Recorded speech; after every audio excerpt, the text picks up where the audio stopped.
And welcome to the Basket Cases podcast. I'm your host, Kevin Henderson, and joining me is my sidekick, Zach Bozeman. Yo, what's going on, everybody? He's here to chime in and make you laugh while I talk nonsense about sports with you people. Oh, yeah. Let's have some fun.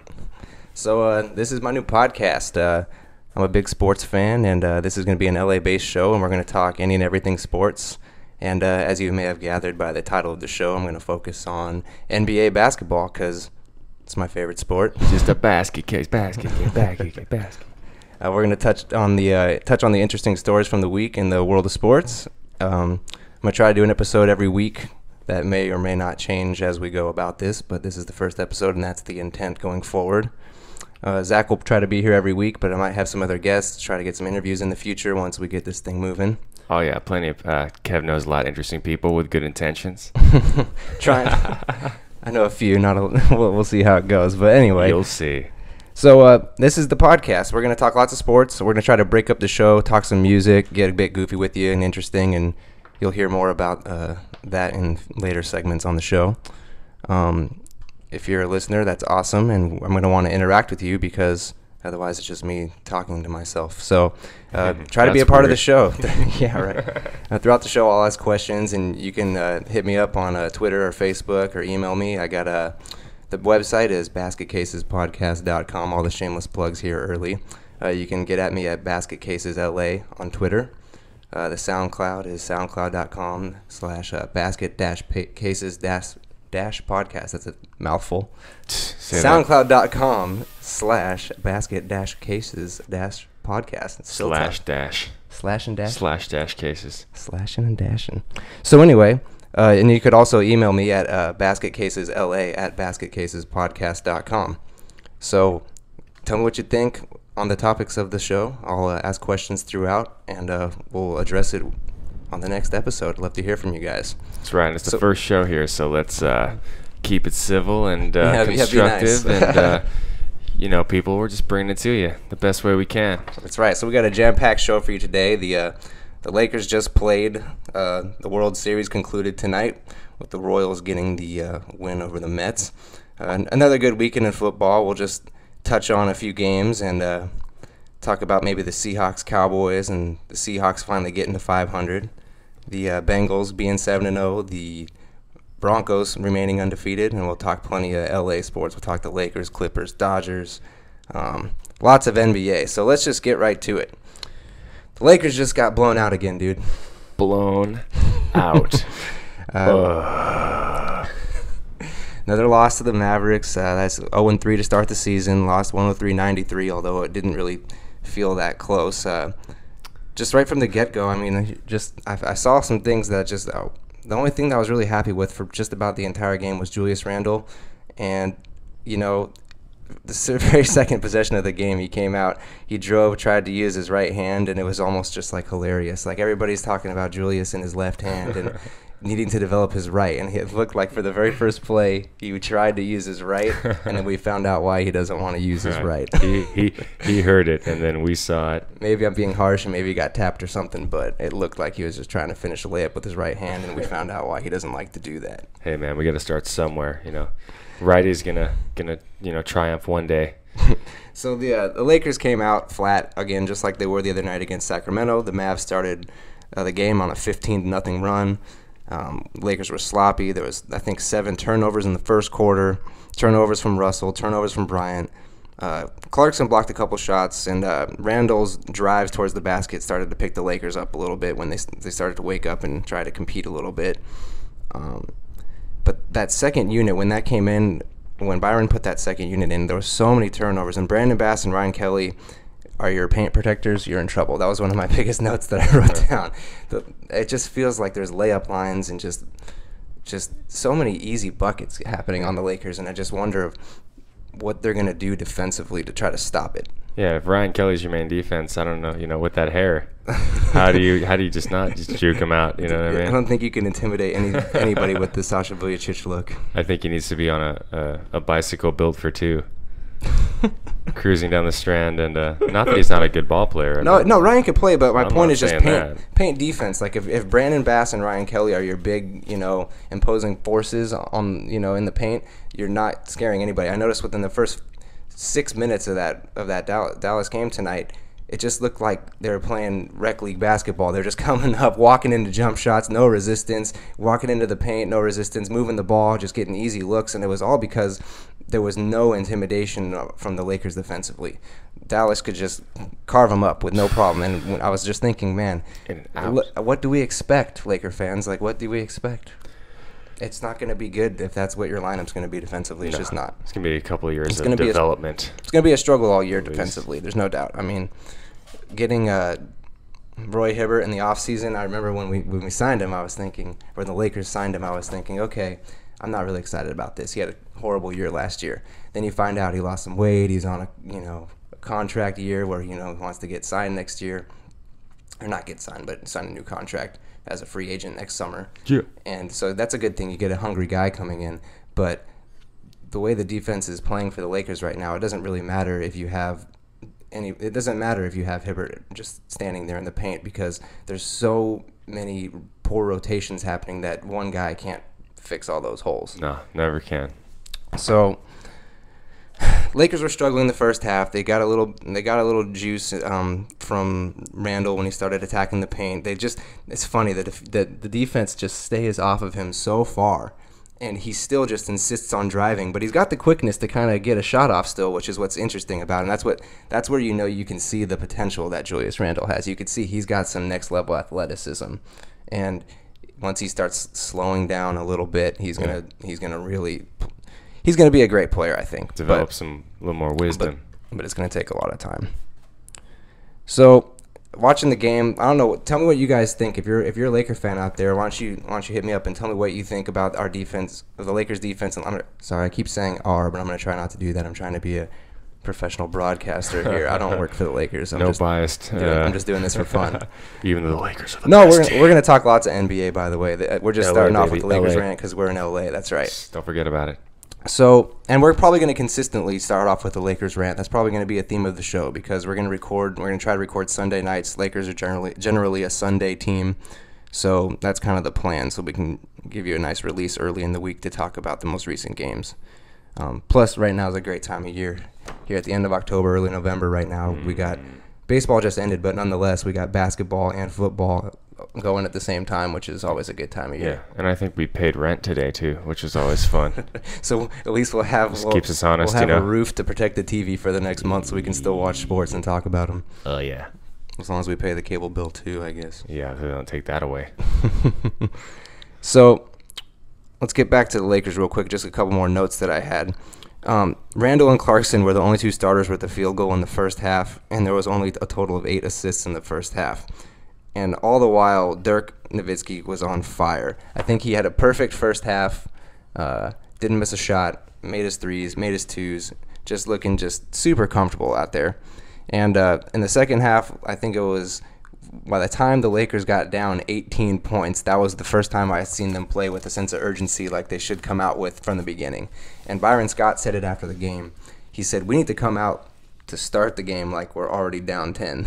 Yeah, man, seriously. So if that lets you know, if you hear all the different expectations going around the Lakers this year from unreasonable Laker fans, the head coach thinks that they need to come out with a mindset of being down 10 points, just like Vegas does probably. But yeah, they need to want it more in the other team, and yeah, that's the thing I'm saying. Like, does it need to take getting down 18 points to show that fight that they showed? Yeah, you just got to want it more. Yeah, competitiveness. So, but I think they'll learn it. All the young cats especially. But let's look at the box score real quick. So Kobe played 31 minutes. That might be his high for the season, I think. He had 15. Julius Randle was the biggest spark for the Lakers tonight. He had 22 points and 15 rebounds, 4 assists. 4 steals, only 2 turnovers, a block shot. So Randall's being, very diverse. He's getting a lot. He's just filling up the stat sheet, doing a little bit of everything. But Roy Hibbert's got 4 points. Jordan Clarkson's only got 7 points. I need more out of Jordan Clarkson. If you're the Lakers, Jordan Clarkson's got to attack. He's got to be aggressive.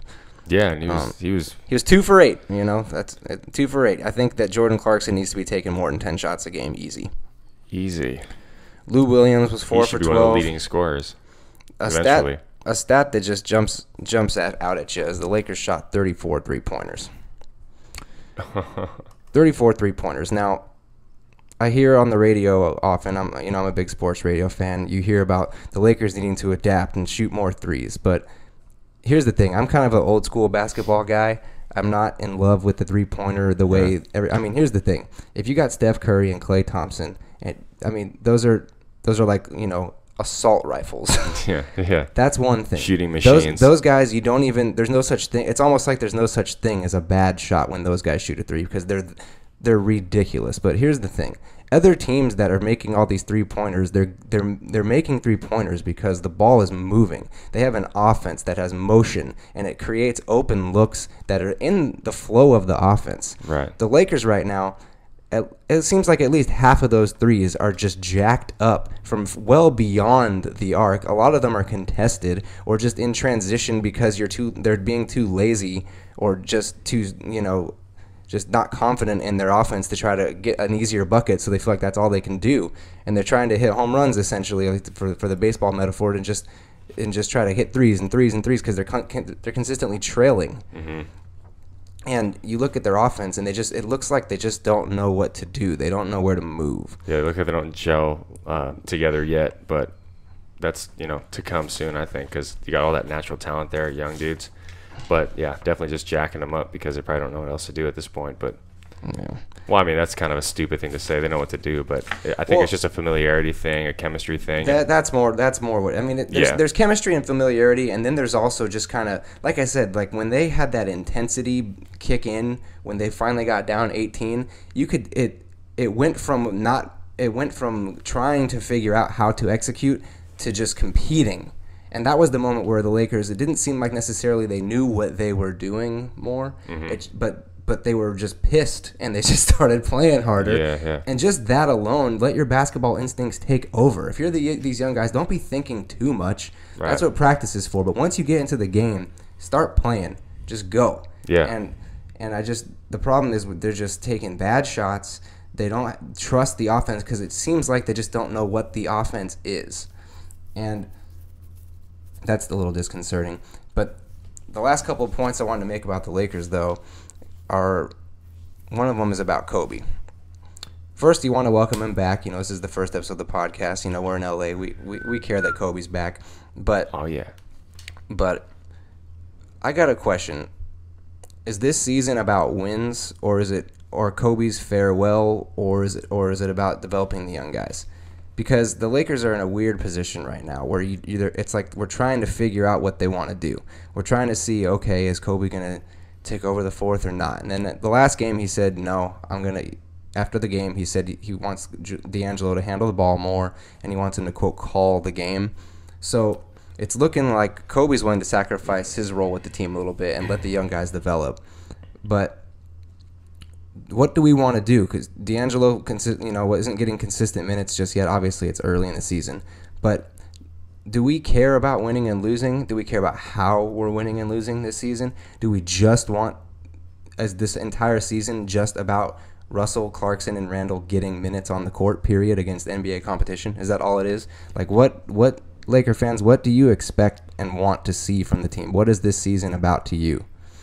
To me personally, it's about basically starting a foundation. I want Randall, Clarkson, and Russell to learn how to play together by, baptism by fire or whatever. What's the expression? I don't know. Just get thrown into the fire. Just go for it. But here's the thing. While they're doing that, I want them to have in mind what their goal is as far as what the team's identity is going to be. Post-game, Anton Jameson was calling out the team asking, what is their identity? Are they a defensive team? Well, no. but obviously not, otherwise they'd win more. But are they?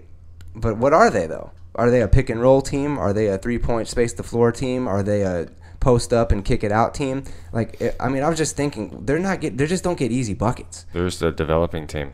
I would like to see a post up, not necessarily with the Lakers have great post up players, but the idea is if you throw the ball in with a player with his back to the basket with just a tiny bit of vision, it naturally just sucks the defense in a little bit more, and it makes when you kick it out to that 3-point shooter, it makes that 3-point shot just a little easier. Right. You can suck the defense in, kick the ball out, swing it around a little bit. The Lakers, it seems like they just come up down the floor and they don't know what to do. So let's figure out what the season's going to be. What do we want? I think Lou Williams, Clarkson, and Randall are probably our best offensive threats. Kobe's not looking good to start the season. Just that's just a fact of life, which is unfortunate right now. But he's making $25.5 million a year this year. So of course he's going to start, but should he? Do you think Kobe should? Here's the thing. Obviously, everybody wants to see Kobe. It's in theory going to be his last season it's like a farewell tour type of thing. But if he's going to continue to shoot the way he's shooting, and it looks, I'm sorry, but every single time anybody touches him, it looks like he's just trying not to get hurt. I just see it. I've watched Kobe play his whole career, and you could just see he always makes a face after every time somebody touches him, whether it's just like a whew, man, escaped that one or whatever it is. That's another thing that I was watching and I was thinking, man, Kobe should be playing the Paul Pierce role. He should be doing what Paul Pierce did with the Wizards the last couple of years. Come off. I mean, it sounds crazy to say because he's just making so much money, and so he's going to start. but thanks. But anyway, I just really want the team to figure out an identity and start playing better. I want them to play the best basketball that they're capable of playing with this roster. And right now, I don't know if it's relying on Kobe is the thing to be doing. Not that they're relying on him, but I just don't feel like he's a threat right now. And it's early in the season, so we'll have to see. No, yeah. Well, and plus, it's his last year. I mean, he's probably going to get 20 minutes a game, if that. No, Kobe's going to get more than 20. He's going to get close to 30. Probably 26 to 30, I would say. I don't think they want to play him more than 30 minutes a game. Well, then he definitely can't be relied upon as a, the game winner, but he'll still be an asset if he's still playing that much. I mean, well, that's my thing. I would love it if he would come off the bench and play the last, I don't know, few minutes of the fourth and be that guy like Paul Pierce was in the playoffs last year. Just be that guy to come in and Paul Pierce in the playoffs. Paul Pierce in the playoffs. Anyway, I got a lot of thoughts about the Lakers. I'm kind of ranting here, so let's move on to something else. Let's do it. I got NBA League Pass over the weekend. I figured, this is the podcast. This is the time to have it. I should have it. So I'm going to talk lots of hoops for you NBA junkies like me out there. A team that I've watched play a little bit this early in the season is the Sacramento Kings. They've played the Clippers. They played the Lakers, so I've seen them a couple of times already. I was kind of curious about them coming into the season because they have a new roster. They got George Karl coaching. And I haven't seen them play a couple of times. They're fun to watch, and they're going to be interesting. They're going to be one of those teams fighting for that 8th seed, I think. I was kind of underestimating their offense just based on Rondo, just thinking he's going to be a head case. Not sure if he was going to come out ready to prove something this year, but it looks like he's back into his, pure Rondo form. He looks great out there right now. Oh, yeah. They got a good roster. They got Omri Caspi, who's an underrated, pretty good player. They got Rondo, like I mentioned. They got DeMarcus Cousins, who's just dominating the paint. He ate up Julius Randle in the Laker game the other day, and all the Laker bigs for that matter. And Rudy Gay, who's turned himself into a solid NBA player. He used to be a little too hot and cold for me, but Rudy Gay's had a decent career coming down the stretch, especially in his years with the Kings. Got Caron Butler. An impressive bright spot for me is Willie Cauley-Stein. Oh. Their high draft pick they got this year. I think he's going to be like the next Tyson Chandler. He's got good instincts, good defensive instincts. He's long, he's athletic, he can block shots. He's been a good presence in the games that I watched. He sounds like an old blues singer. Willie Cauley-Stein. Willie Cauley-Stein. Bringing you the blues. Slide guitar. Playing my guitar. So anyway, and also you just think, man, they got Bellinelli knocking down threes. They got Costa Koufis, which is an underrated acquisition. They got Collison and one big thing to me about them that you just never know about is they got a guy with the last name Curry on their team. They got Steph Curry's brother Seth Curry on the bench, and you just think, man, Steph Curry, it took him a couple of years. Remember, he had all those ankle injuries and stuff. No, everybody just seems to forget about that now because he's just dominating the league with his little flick shot, killing it. But those Currys, man, I mean, if he can get into the game and start making threes, they got a couple legit 3-point threats. They got a good offense. I got to watch them play the Clippers the other day too. I think that game was on a Saturday night and Halloween night. I think I watched on the DVR later. But Sacramento and the Clipper game was pretty interesting. At halftime, they are coming back from the third quarter. They announced that DeMarcus Cousins was going to be out because he strained his Achilles. So hopefully he'll be all right. But the Clippers were tested against Sacramento even without DeMarcus in that second half. But watching the Clippers, they're an interesting team this year. Blake Griffin in my opinion, is going to be an underrated shot to get MVP this year. Yeah. I mean, he's unstoppable, man. He really is. The only thing that seems to stop him is his own head. I mean, he spends so much time complaining to the every play. And don't get me wrong, he gets fouled all the time too. But so did Shaq. And right. When you're like the most imposing physical specimen on the court, they can't call every foul, and they're not gonna call every foul. And you'd like to see him start to just kind of play the game. Quit. It's like, what are you gonna you're gonna bitch about being fouled and then go up and just miss your free throws every time? It's like, what's the point? No, he's got a better stroke and everything. His good for him. Yeah, I mean he's the Clippers are going to be a fun team to watch all year in my opinion. I think so. After the game, Blake Griffin was talking. He was asked what the difference was this year, and he just said that they're a focused team. They're tired of coming out with short-ended at the end of the season, short end of the stick with considering how good the regular seasons have been. Well, now they've had their lineup for a few years and stuff too. And they got those acquisitions in the offseason too. They added Lance Stevenson, so that's interesting. Mm-hmm. He's a fun player to watch, but he's another just crazily emotional player. So he's another guy that you wonder, is he going to cost them a technical foul in a big game that's going to cost them a point that they can't afford? Please don't do that. Or are they going to embrace this us against the world thing and let cooler heads prevail? Yeah, do that one. But they do play the Warriors on Wednesday, so that's going to be a great test because the Warriors don't look like they've missed a beat since the parade and the offseason and the whole they won that championship and you wouldn't even know it watching the way they're playing right now. They're just a wrecking crew. Which brings me to another point. A coworker wrote on my board. I have a whiteboard at my work, and I've had a few boxes as options to check, and I have to check one option for who I think is going to come out of the West, and I have to do it I think tomorrow. And I've had a lot of trouble trying to fill that box, so I want to start talking about that. A lot of people are talking about San Antonio. Mm-hmm. They got David West. They added LaMarcus Aldridge. Right. Tim Duncan's, the ageless one, just still doing his thing out there. Been there forever. Some people are talking about the Rockets with the addition of Ty Lawson. They came out fired up against the Warriors, and the Warriors just ate their lunch. It was ridiculous. Mm-hmm. I remember James Harden had that little block shot, and I think this game was on Friday, and he had a block shot and started screaming and trying to get Houston's crowd fired up. And you could tell that he was jacked up after losing in the Western Conference Finals to the Warriors last year.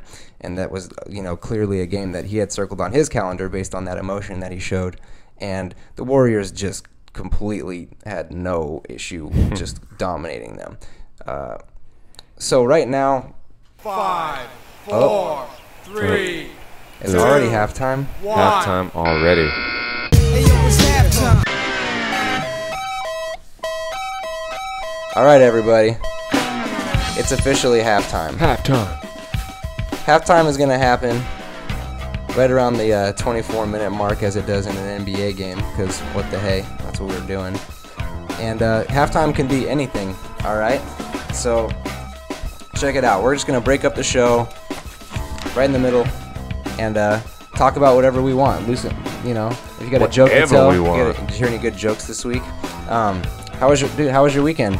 Oh, dude, I had a great weekend. I played in a Misfits cover band. I played some bass and played a garage show, and you know, got drunk and partied. Sweet. So it was awesome, and I slept in today. And how was your weekend, brother? It was good, man. It was Halloween weekend. I had a 3-day weekend, so I worked on the show. Went to a party for Halloween. Went to a couple of honeys there you were telling me about. Oh yeah, there's a couple of honeys at the party. At the party? At the party, there's some honeys. We got a. No, but it was fun. You know, Halloween. I was a mime, some sort of mime. I don't know really what I was. I kind of had to put together last minute. But it was cool. What was the best costume you saw? The best costume I saw was at Gasser Lounge in Redondo Beach, Aviation and Grant. This guy was dressed up. I wish I remembered his name. Not the guy, the character, because I don't care about the guy's name, but his character was awesome. And it was the guy from The Devil's Rejects and House of a Thousand Corpses. The bald clown guy with the blue eye makeup and the beard. Oh yeah. Who ran the whole joint like the old terrifying looking guy. The carnival looking guy. Yeah, this guy looked exactly like him. Like same height, same weight, same size eyes, same makeup, same beard. It was ridiculous. Yeah, I complimented him more than once for sure. Wow. Did you tell him you liked the color of his eyes too? Oh yeah. And he just said thanks. So speaking of Gasser Lounge, that was another thing I did over the weekend. They do a show every Halloween. It's pretty cool. It's called DMT. What's it stand for? Dead Marionette Theater. There you go, Dead Marionette Theater. It's pretty awesome. It's a free show. They put it on every year. So if you're ever in the South Bay for Halloween, check it out. They do a whole massive production. It's pretty cool. And it's free to get into. It's free. The whole thing's light show, choreographed lasers and original music and drums and dancing girls, and it's sweet. Just no epileptics. Because there's some serious lights going on in there, and it's a very small space. And I think it's great, but I have friends who are prone to that stuff. And if you have epilepsy, be warned, it's a loud, crazy bar. Yeah, epilepsy does not mix with DMT. There you go. The show, not the drug. So for Halloween, real quick, let's go back to Halloween, just because people like Halloween. Yeah. I saw some cool costumes. I saw a couple at that party dressed as a couple characters from Mad Max, and they looked just like it. I guess it was pretty cool. Right. I guess. Well, I mean, I didn't see the movie, but everybody there was just blown away by it. They won, the best costume award for the night. So, they looked legit. Mission accomplished. Yeah, and I saw there was also a Slash and Axl Rose. Two girls, actually. That was the funniest part about it. In pop culture, Katy Perry got a bunch of pub because she dressed up like a big microphone, and then she took a video of herself falling. Awesome. She took a video of herself falling over sideways, and her costume was, wait for it, dropping the mic. That's dumb. That's stupid. That sucks. Thanks, butthead. So, and Kim Kardashian was herself from 2013. I found that one out too. I don't really follow these people, but I looked it up just because some of you might. Celebrities are stupid. So I got a question for you as we continue on with halftime here. Kylie Jenner and Nikki Hilton got accused of having racist costumes. Kylie was an Eskimo and Nikki was a Native American. Is that racist? I don't think so. Well, let's find out. Let's figure this out. So, I read that an Eskimo, they were basically saying that's just like an indigenous people, and I guess Eskimo is technically considered like some sort of slur, and I had never heard that before in my whole life. I believe the proper term is Inuit. Right. Just like Native American as opposed to Indian. Which I'm with. But how often do you ever hear Inuit? Never. Okay, so I only know that because my ex-girlfriend's from Alaska. It's kind of like the whole Washington Redskins thing. Like, you're not supposed to say Redskins, but they're still called the Redskins. So what are you supposed to say? It's like, right. So that's funny because they could just change it. I mean, they changed the basketball jerseys and now they have to wear these like lame tight T-shirt. Why can't they just change the Redskins name? They can change the Redskins name, but their owner won't do it. But I thought that was interesting though, because like I was thinking, I went, that party I went to the other night, there was 2 people there that were wearing Native American costumes, but I didn't think for even 1 second that their costumes were racist. Because I think it's just like it's something stupid and easy. I'll just be a Native American. Right. It's To like me, just it's something like- real quick. It's like It could be or it could be a multitude of things. It could be like, oh man, I love Native American culture. You didn't know that I was Native American. I just wanted to dress up like that. It could be a million different things. No, but totally. but it's so funny. You just go online and look up a couple of Halloween things for the weekend, and you see that all these celebrities are racist. Yeah, because it's of like- their Halloween costume. It's like I really don't think people were thinking that much about it. Like, was the White Chicks movie racist? Right. Is dressing up like a white chick if you're a black guy racist? I don't know. yeah.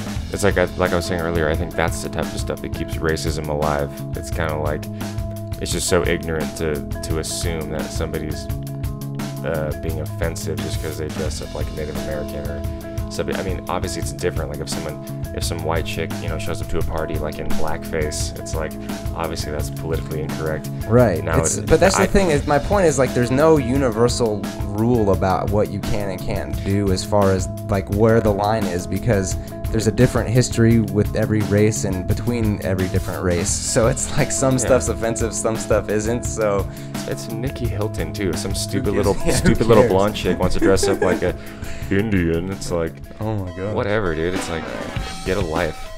All right, so enough about costumes. I saw a cool article on the Huffington Post by this guy, Daniel Eric Coe. I hope I said his name right. And it was called How Baseball Can Transform Cities. And I wanted to tell you about this. Basically, the idea was this guy is fascinated with baseball and numbers and all that. And Mayor Martin J. Walsh of Boston, Boston. yeah, he's the mayor over there. The mayor over there. The mayor in Boston. Wait, is it over there or right here?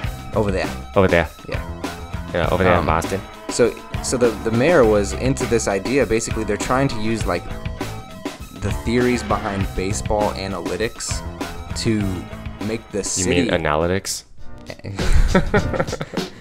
Sure. Carry on. And the analytics systems. The analytics. The idea though is to make the city and the public sector more efficient. It's kind of an interesting idea. So like from potholes and traffic to like waste management to like response times and calls and all that type of stuff. Like he's basically got a page on his computer that he can just monitor all day long, and it's basically a way that like sports. Theories in sports and advancement in statistics are essentially helping a city operate more efficiently, which I thought was kind of interesting. That's kind of like a big, I don't know if it's big, but I thought it was interesting. What's a great? I mean, yeah, people using their brains. Anything to make a city work more efficiently is good. Yeah, exactly. And like they could actually, use it. I think most people would agree that their local, public sector, agents or divisions or representatives or agencies or however you want to term it, they could all use a little kick in the pants to be a little more efficient. Exactly. A little less repaving of the sidewalks and a little more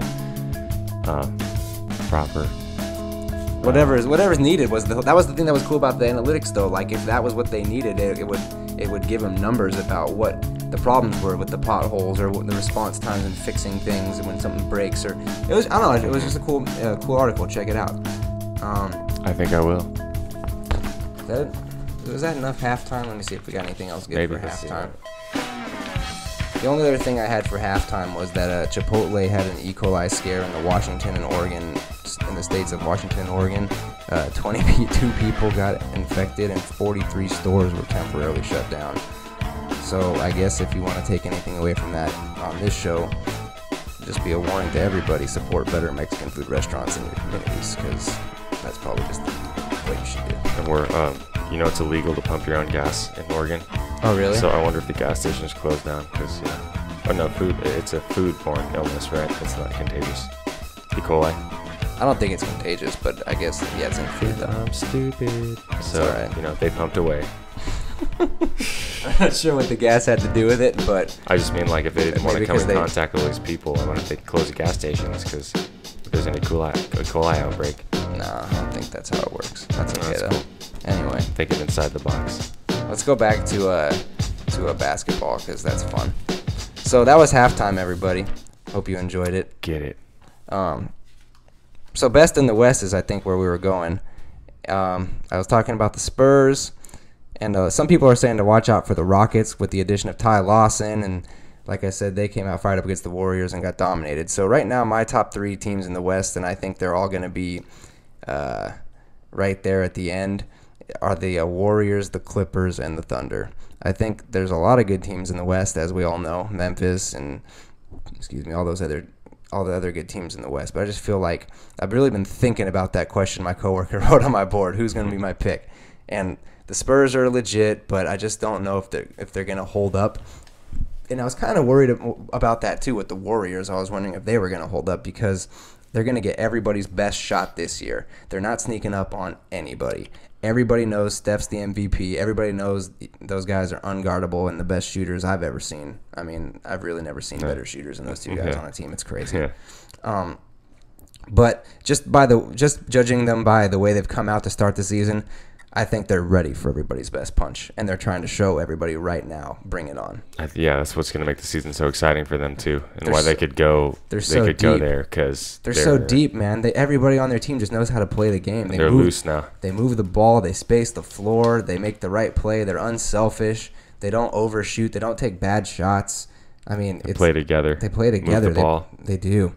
So. Anyway, I also mentioned the Clippers, and I was talking about how they played against Sacramento, and they're also undefeated to start the season. And they look very good. Be interesting I'll be following them all year.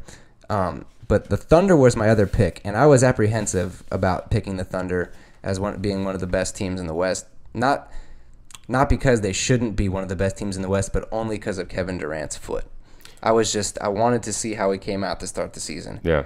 And I'm not apprehensive anymore. I watched that game Friday where the Thunder played Orlando, and it was absolutely insane. Right. I remember you were saying that. Oh, my gosh. It went to double overtime. If you didn't see it, this game went into double overtime. Didn't catch this one. This is all you need to know. Kevin Durant played for 53 and a half minutes, and he had 43 points and 12 rebounds. Westbrook had 48 points, 11 rebounds, 8 assists.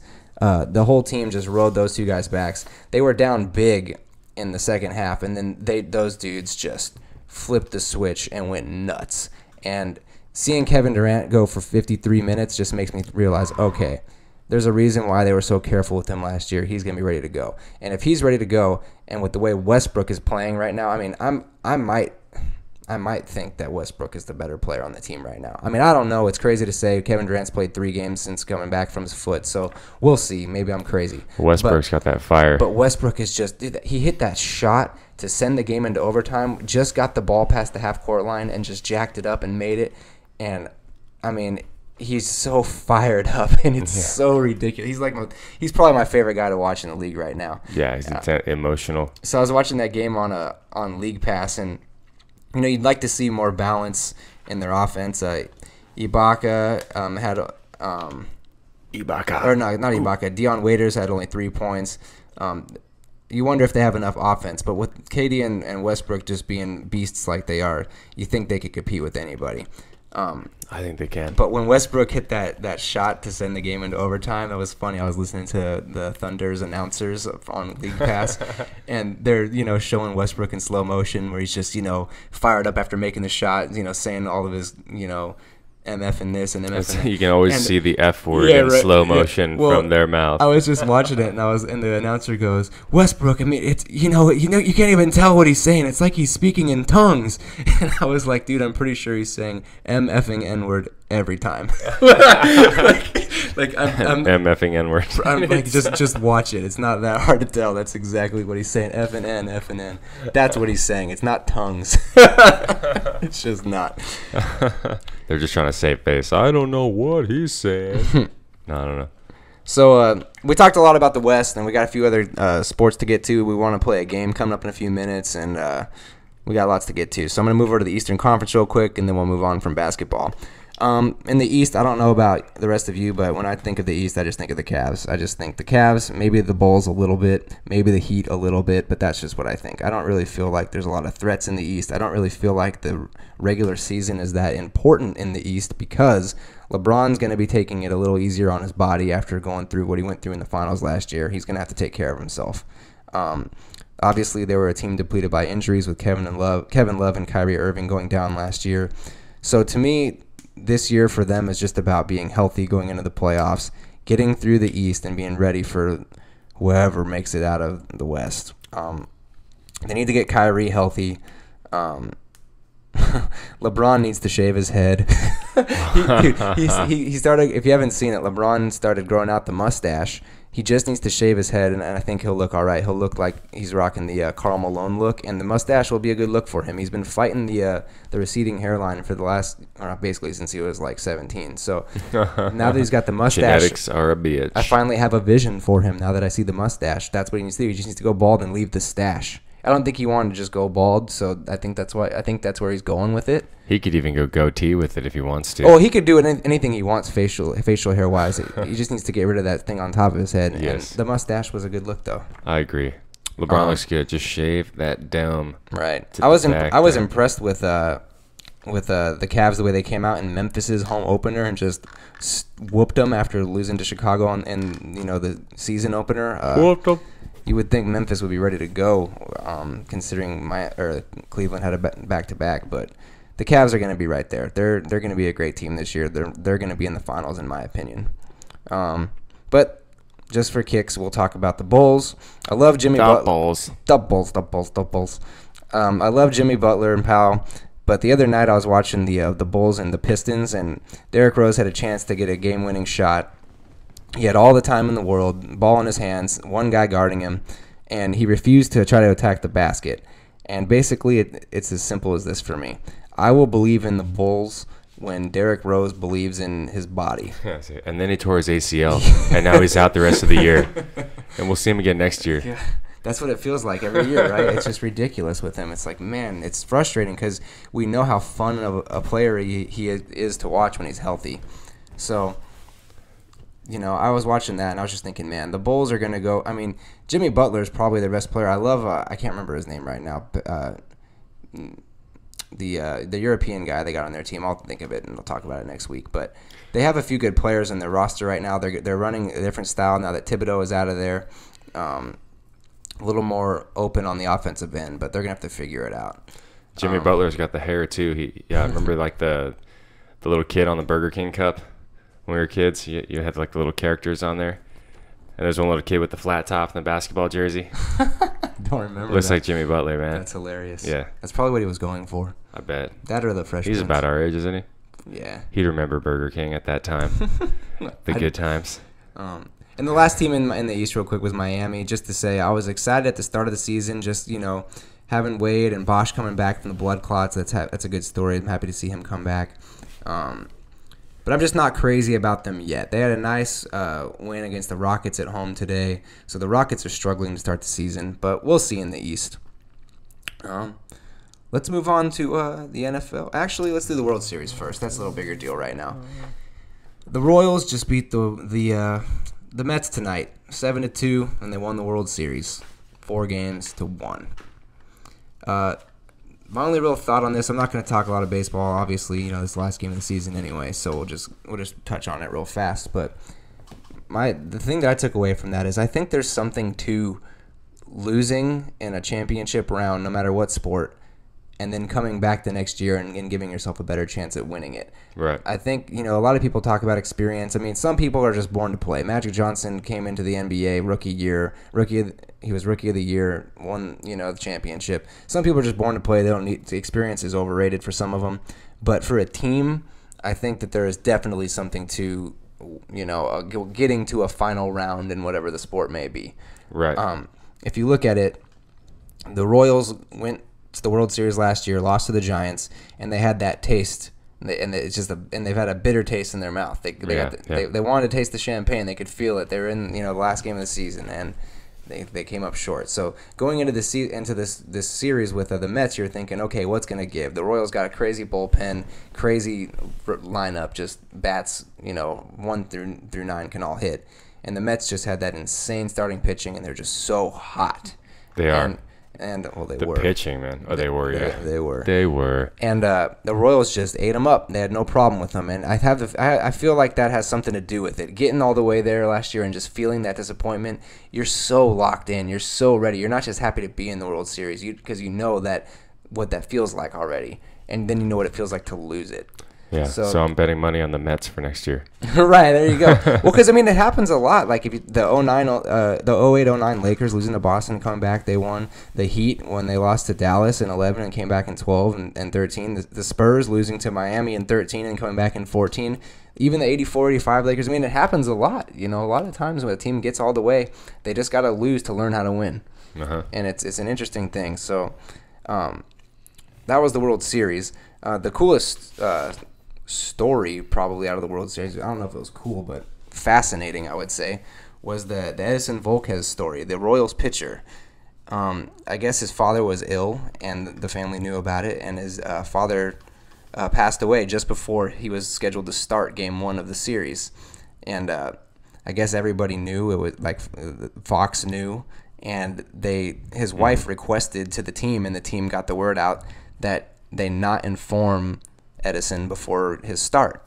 They didn't want him to, lose his focus. They want to think about, his dad or getting just too emotionally wrecked to play the game. Right.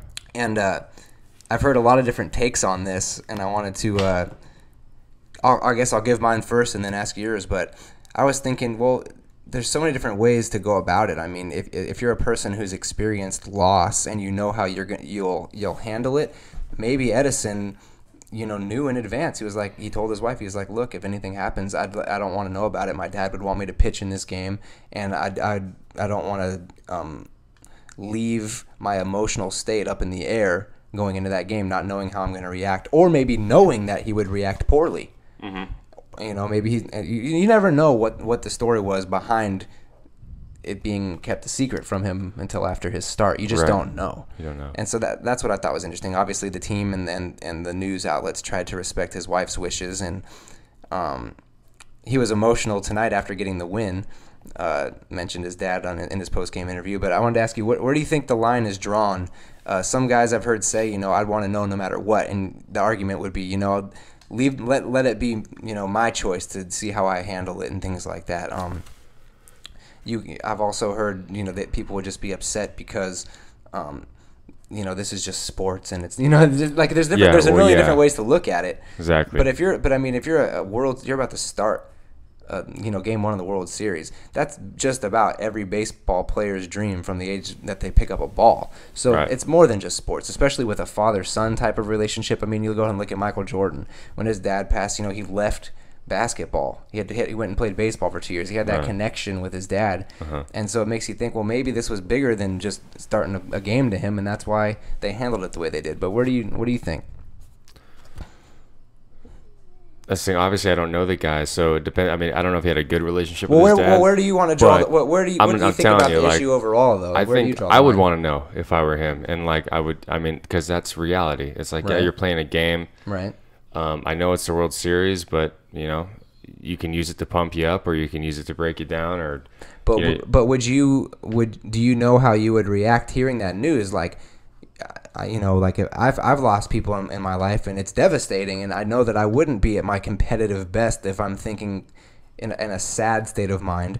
But there's also people like, Brett Favre, that he's been mentioned this week, because when his dad passed, he had that amazing, one of the best games of his career. Yeah, like doing it for his dad or whatever his motive was. And I guess timing would be a big part of it too. If you found out an hour before the game versus 6 hours before the game versus a day before you know what I mean? There's so many things that you just, I don't know that you can really predict. And it depends on it too. Like if somebody's ill or something, if someone's like, right before I'm about to pitch a World Series, hey, your dad was run over by a truck. It's like, yeah, I mean, obviously it's devastating either way, but I think it depends on what you're ready for, and because you never expect anything like that to happen, but it just depends on how prepared you are for the situation. I said, I don't even know the guy. I don't know his dad. I don't know what maybe it was better that he didn't know, like you said earlier. Right. So that was just an interesting, fascinating topic to me. But I would want to know, though. I mean, that's just me, like whether or not I got along with my dad or not. See, to me, I don't know if I'd want to know, and here's why. Because if you know in advance that they're likely to pass at any moment, and a game is 3 hours long, so nothing's going to change in that 3 hours, whether you know or not. You finding out immediately or within 3 hours it's really no different as far as like I'm not trying to be, morbid here or anything like or jaded about, the subject, but I'm just thinking like if it was my dad and he had helped me get all the way to the point where I could start in the World Series, and I believed that he wanted me to play in that game, then ahead of time I would probably say like, hey, if that happens or and the timing is just so happens to be that bad, I might not want to know because. Right. Totally understandable. But I don't know though. It's a weird thing. You would also, but it's not. I'm not in that situation. So if I actually was, maybe my answer would be different. If my dad was sick, I might say a totally different thing right now. I don't know. Well, plus, if there were more backstory about how they had, it's just interesting we're talking about it at all because it's like such a personal thing, but it is news. And if I knew this, this guy's relationship with his dad, I think I'd have a more like acute opinion on it. But at this point, like I said, I'd want to know personally no matter what. But sure. It was either a good or a bad thing that he didn't know. Yeah. So that was the last thing about the World Series. I just wanted to touch on the Dodgers real fast. We're running short on time. I got a lot I want to still get to. So just real quick on the Dodgers because this is LA and we're following baseball. We're just basically following the Dodgers as they go along here in the off season. Just because they're a fascinating team with all the new changes in the ownership and the philosophies, etc. But first, I just want to say they need to cover third base. So if you watch the Dodgers, you know what that means. But I'm going to say I'll personally miss Don Mattingly. That he's not the manager anymore. I think that's kind of a shame because I think he was probably the best guy at keeping that locker room together, considering it was a bunch of just head cases that were just all arguing about, who knows what. Just so many egos in the room. Yeah. I thought that Donnie was a good guy, but we'll see what Andrew Friedman, Farhan Zaidi, and Stan Kasten want to do with the team. I'm interested to see if they'll keep Zach Greinke. But those are all my thoughts on the Dodgers and baseball. I hope they keep Zach Greinke. Yeah, I do too. He's very talented. Should we do some NFL right now, or should we do a game right now? Some nuffle. We'll do NFL really fast, and then we'll play a game, and then we'll close this out. Do a nuffle real fast. Yeah, so some NFL scores from the week. The Patriots dominated the Dolphins on Thursday in a short week, 36-7. The Patriots are just steamrolling people right now. They're still undefeated. Bengals kept it rolling against the Steelers. Le'Veon Bell got hurt, so that's a big loss for the Steelers. Bengals won 16-10. They remain undefeated at 7-0. The Saints and the Giants had just an offensive explosion. A combined 101 points were scored in that game. The Saints won 52-49. Drew Brees had 7 touchdowns, tied an NFL record. Just a ridiculous amount of offense in that game. The Cardinals beat the lowly Browns. My Rams beat the 49ers 27-6, so they improved to 4-3, which is nice. And it's making it fun out there in the NFC West with the Cardinals and the Rams in the 1 and 2 spots there. The Seahawks improved to 500 at 4-4. They beat a Romo-less Cowboys and who fall to 2-5. They're winless without Romo, so they're in a weak division. But Cowboy fans are going to just be dying for a win right now. It's starting to get kind of scary. We got to look. The last game of the night, the Sunday night game. That was interesting watching the Packers and Broncos. Going in, I didn't think that Aaron Rodgers would necessarily have that much trouble, but he had an insane amount of trouble against that Broncos defense. The Broncos defense held Aaron Rodgers to 10 points and a career low 77 yards passing. I think that this team with the Broncos and Peyton Manning, I think this might be a little bit better situation for Peyton Manning, particularly at this point in his career, because his whole career he's had tremendous regular season success, 1 Super Bowl win, and then other than that 1 year, a lot of struggles in the playoffs. And I think having such a good defense takes so much pressure off of him, particularly in his later years where he can't just do it all himself. So I think this is a good role for him right now. Obviously, in tonight's game, he had over 500 yards of offense, or the Broncos had over 500 yards, so they had a nice output, but they haven't generally had that type of output for the rest of the year, but they've been winning games because of their defense, and I think that's a good combo for Peyton for this year. So let's play a game real quick and wrap this up because it's fun to play games. It's fun to play games. Now, are you ready to play the game? You wanna play that game? Back in the game now. Are you ready? All right, so let's play a game. We're going to try to play a game every week. We might not get to a game every week. Obviously, we're running short on time right now. but we're going to give it a shot. This week's game, we're going to read some lyrics to each other and give ourselves multiple choice options on who the artist is that said that lyric. And you can play along at home because it's a multiple choice game. And if you don't know the artists, maybe you'll learn about them. Maybe you'll like a lyric. Maybe you'll hate a lyric. Tell us about it. And don't feel bad if you're wrong, because we can't hear you. Just listen in your car, and nobody will care if you're right or wrong. Right. Just make fun of us if we're wrong. Sure. So let's do this real quick. You want to go first? I'll go first. I got one for you. All right, let's do it. Let's see. We'll start with this lyric. I can promise you'll stay as beautiful with dark hair and soft skin forever. I already know who it is. Lay it on me. That's the Toadies. Oh, yeah.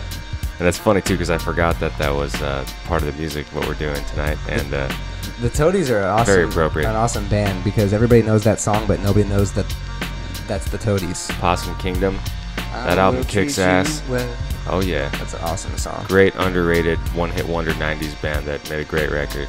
Totally. Check it out. Get it if you ain't got it. Get it if you ain't got it. All right, I got one for you. I annihilate the whack. I'm tired of these fakes on wax.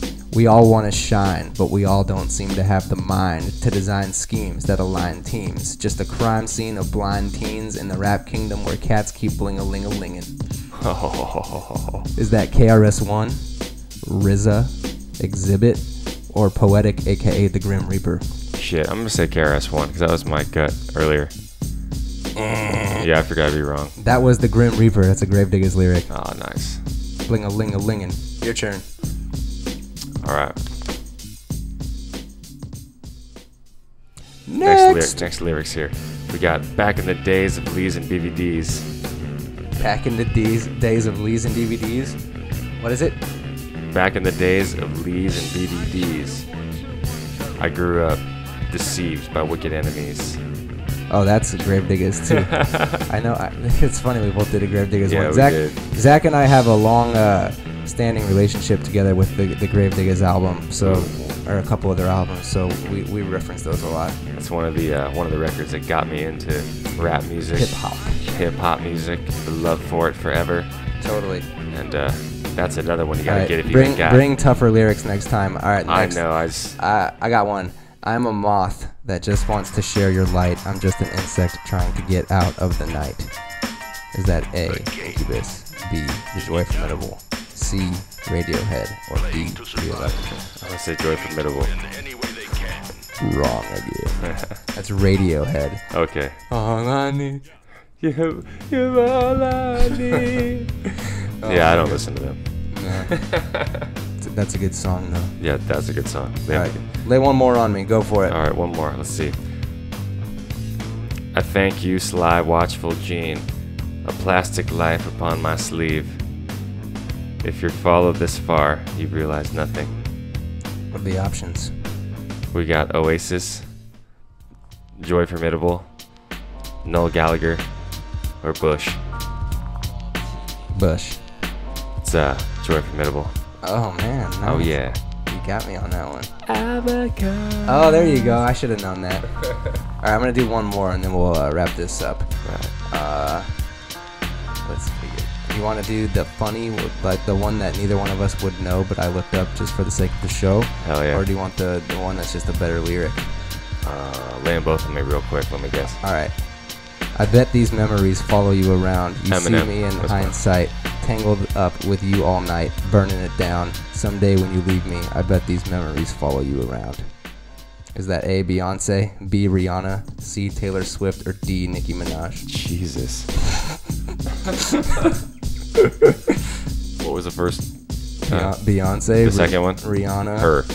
No, it was Taylor Swift. That.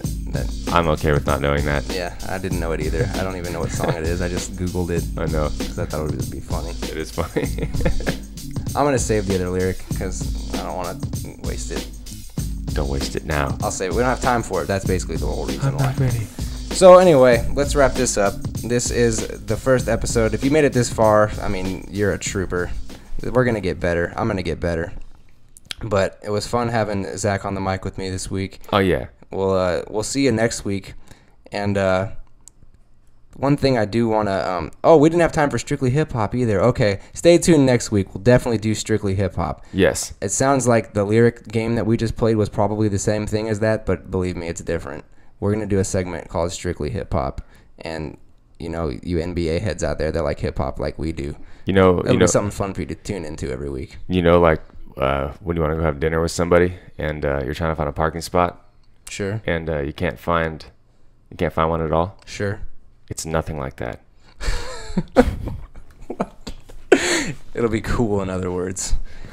So anyway, if you enjoyed the show, tell your friends about it. Hit us up. The website, again, is basketcasespodcast.com. The Twitter handle is @basketcasesla. You can go to SoundCloud and listen to this. SoundCloud.com/basketcases-podcast. I got it that time. Get going, man. You can go on YouTube, and I'll upload the episodes there. We got a Facebook page. The show's going to be available on iTunes. Just search Basket Cases Podcast. And one more food for thought type of question for you is, tell me how many wins you expect from the Lakers this year. Your pick to make it out of the West and why. And we'll talk about that next week. That's right. So thanks for listening. And come back next week.